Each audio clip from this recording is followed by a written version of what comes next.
Good morning. Chris Whelan here from the Wellington Centre of Business Excellence, building better businesses and building better business results. As you know, we're on day 17 of the 20-day journey of how to grow your business in a financial pinch.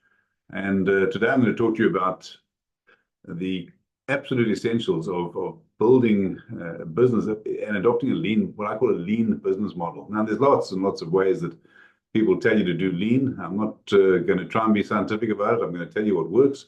I'm going to give you some pragmatic strategies for putting into your armory, if you like. So when you face things that you want to change, and you can use this, it's not, as I say, it's not a theoretical thing, it's very much practical. So 5 strategies, right? 5 things that I believe you should be doing, 5 things that I've seen work here in New Zealand, and I've seen, of course, work around the world, because as you're probably aware, I'm South African, you can hear from my accent. I've worked in Africa, I've worked in Europe, the US, Asia, and then, of course, for the last 9 years, working with small and medium enterprises here in New Zealand. And so what are those things? Firstly, identify your core activities. And what do I mean by that? What I really mean is figure out in your business what's absolutely essential to your operations and get rid of the non-essential tasks. So often we are tempted to try and do everything. We're tempted to do from yay to sort of beginning to end, left to right, whatever you want to call it, we try and do everything. And a lot of those things just simply aren't needed to be done. And when people try and do everything, they end up doing, frankly, little. They do less, right? They're trying to focus on everything. Sorry, they're not focusing. They're trying to do everything, and they're trying to, get everything done all the time. And all I see then is people being busy, right? And busyness is not business. So point number 1, figure out what is your essential stuff that you have to do, the core tasks you've got to do in your business, and get rid of the rest. And the second point is very closely aligned to that, right? We're talking about a lean business model. So make sure, number 2, get rid of waste. What do I mean by waste? It's time wasters for the most part, not exclusively time, but time is a big issue. In fact, I would go so far as to say time is, without a doubt, your most valuable asset as a business owner, mine as well. And it's not just as a business owner. Time is your most valuable asset in life. When you come to the end of your days, you ain't going to be taking money with you, you ain't going to be taking property with you. And if your time's up, your time's up. It's gone. Right? It's the one thing that you can't. It's not a renewable resource. People talk about renewable this and renewable that.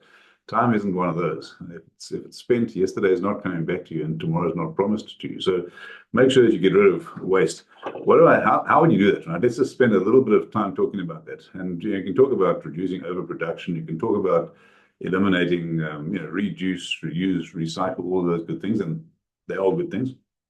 But what I mean when I speak about time in particular, and we can talk about the other things as well. If those are things you want to talk about, jump on the link, grab 15 minutes in my calendar, and we can fix that for you as well, or at least explore to make sure you know the right way to go about it. But I want to talk just briefly about, when we're talking about reducing waste, I want to talk about reducing time waste. There's 3 tools I would 100% recommend you use. The first is what I call a super quick time study, right? A super quick time study. I'm not trying to give you, as I say, Harvard Business School or something like that. I'm telling you things that work. Super quick time study. It'll take you 2 or 3 weeks. Happy to do it with you.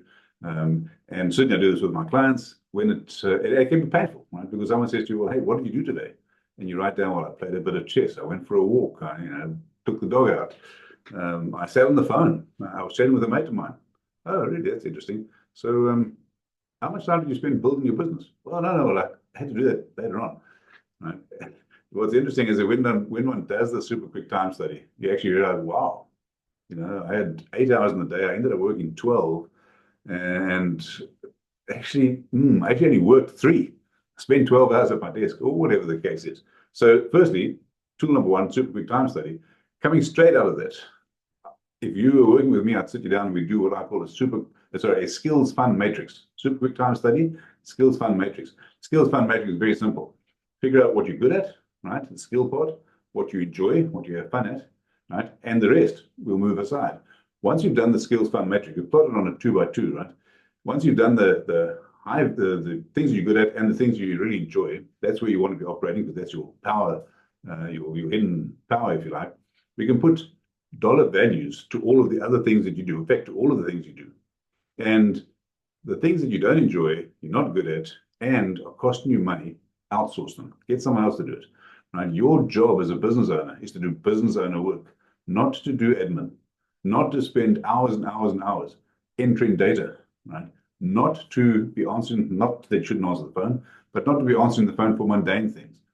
And the reason I'm bringing up those examples is because that's what I've been seeing people do. Absolutely crazy, right? The fact is you can use agents to do that. You can, if you wanted to use technology, there's technology for that. But even if you didn't use real people, surprise, surprise, you can actually get people to do that much better, right? I certainly know people who won't, I'm not advocating this, but who don't want to mow their lawn. Why? Because they don't enjoy it. They're not good at it. They've got other things to do.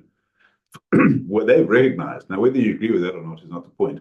They've recognized that their time is so valuable, they could get someone else to do it, right? Because for them, in their business, they want to generate as much business as they can, and being in front of customers is where business owners want it to be. So, super quick time study, skills fund matrix, put a dollar value to it, outsource the stuff that's not good for your business, do the business owner work, and then the third tool that I would use is a default diary, right? So make sure you do today's work today and the important stuff first, right? Those three tools will absolutely reduce your time wastage massively. And one of the biggest things you can do is to then work on your business and not in your business. So that was point number 2, reducing waste. Point number 3 is, and we've spoken about this already, non-core functions. Delegate them out, get rid of them, right? The things that don't matter, you don't have to do. Things that don't take a business forward, you don't have to do. The things that don't make your boat go faster, you don't have to do. Get rid of them, right? The third point is improving processes. Over the last probably 6, 12, 18 months, we've seen people, business owners in New Zealand and across the world, battling. One of the best ways to improve in a financial pinch, in any situation, is to map out your processes. People say, no, but we don't need to because it's all in our head. Yep, absolutely, it's in your head. But I'll give you a recent example. Working with a business in the construction space, we sat down. They'd been quite resistant to doing this. We sat down and we mapped out their processes from the time that they first engaged with the customer. We didn't even go beyond, in the early stages of prospecting and finding customers. But when they first engaged a person, right the way through to when they finished the job. And it took us a little bit of time, a little bit of investment, a little bit of effort, right? But we mapped out that process, the whole leadership team. Then we presented it, or they presented it to me and presented it to each other. 4 or 5 hours of a workshop in an afternoon. Now, we've done a lot of preparation work. 4 or 5 hours in the workshop in the afternoon, and I had the business owner come to me the following morning and say, wow, Chris, I just figured out a whole bunch of stuff that I didn't know we were doing, and a whole bunch of stuff that we are doing that there's no way we should be doing it.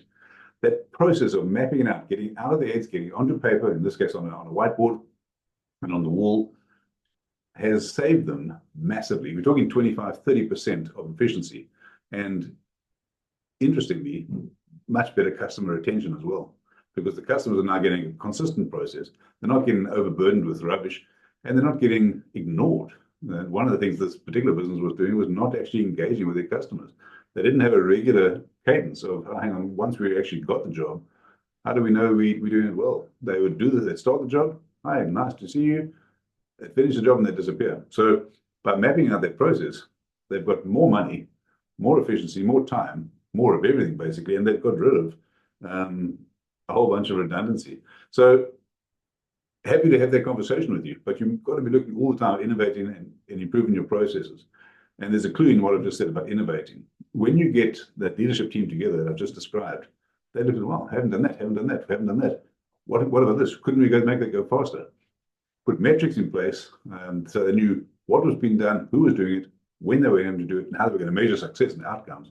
Absolutely brilliant, right? And it's a super satisfying situation when you've actually mapped out your processes and you've realized, well, we've just done something good, and this is going to take us from here right up to there. So improve your processes was point number 4. Point number 5, and I've touched on it in improving the processes, you've got to have metrics, right? For every single part of your business, whether it's from right at the top, how much profit or net profit you're making, because that's obviously why you're in business, right the way through to how fast can we do this, who needs to have it done, by when. You've got to have metrics in every level of your business. I actually just can't overemphasize that. if you're trying to talk about running a lean business model and you're not measuring stuff, you are not doing it right. It's not a difficult thing to fix, right? It's a simple thing in concept, takes a bit of effort. And what it gives you is ongoing success. And I just want to finish on that note. It really is important when you're looking at these things, say, wow, but it's too much time, too much effort. Do it once. It's the key principle of leverage, right? Being able to do more with less. More and more and more with less and less and less. Leverage is what can take your business forward. So spend the time, spend the investment, time, money, resources, get it done right, and you can use it forever, right? You do it once, literally, and you use it forever. Now, of course, you improve on it over time, but every single time you're doing it, you're getting a greater return on investment. So if this resonates with you, and I hope it does, please let me know. I also want feedback, and if you think I've done something different, drop me a comment. You'll see this on social media, you'll see it on YouTube. Jump onto my website, drop me a comment, send me an email. And if you want to have a conversation how we can do this in your business, make sure that you grab some time in my diary and I'll give you a shout and we can set up 15, 20 minutes and go from there. Have a fantastic day. All the best. Bye-bye.